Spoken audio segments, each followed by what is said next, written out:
ప్రభువైన యేసుక్రీస్తు మధురనామంలో మీ అందరికీ ఉదయకాల శుభములు తెలియజేస్తూ ఉన్నారండి. ఈరోజు దేవుని వాగ్దానం ద్వితీయోపదేశ కాండం 1వ అధ్యాయం 11వ వచనం. తాను మీతో చెప్పినట్లు మిమ్మల్ని ఆశీర్వదించును గాక. ప్రియ దేవుని బిడ్డలారా, ఉదయకాలం ఆనాడు దేవుడు ఆది కాండము 22వ అధ్యాయం 17వ వచనంలో, నేను నిన్ను ఆశీర్వదించి ఆకాశ నక్షత్రం వలె ఇసుక రేణువుల వలె నీ సంతానమును విస్తరణ చేసేతునని దేవుడు అబ్రహాముతో వాగ్దానం చేశాడు.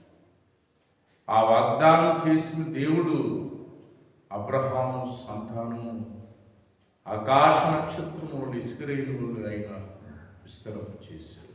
పిల్లరా, దేవుడు తన ప్రజలైన వారిని, తన బిడ్డలైనటువంటి మనందరం కూడా ఆయన ఆశీర్వదించేటువంటి దేవుడు.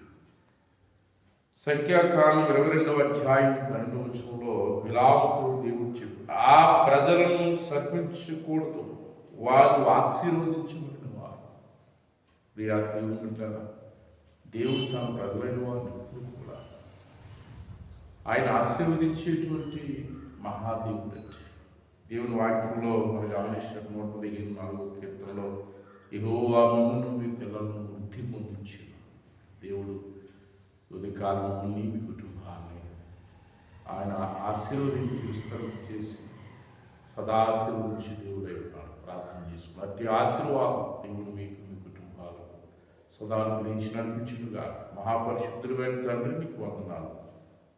దేవది కాలం నాయన వారిని, వారి కుటుంబాన్ని, వారి బిడ్డలను దీవించి ఆశీర్వదించి నీ నామములకు మహిమ తెచ్చుకున్నాను. యేసు నామమున ప్రార్థన చేసి విరుచున్నాను పరమ తండ్రి. Amen. My God bless you.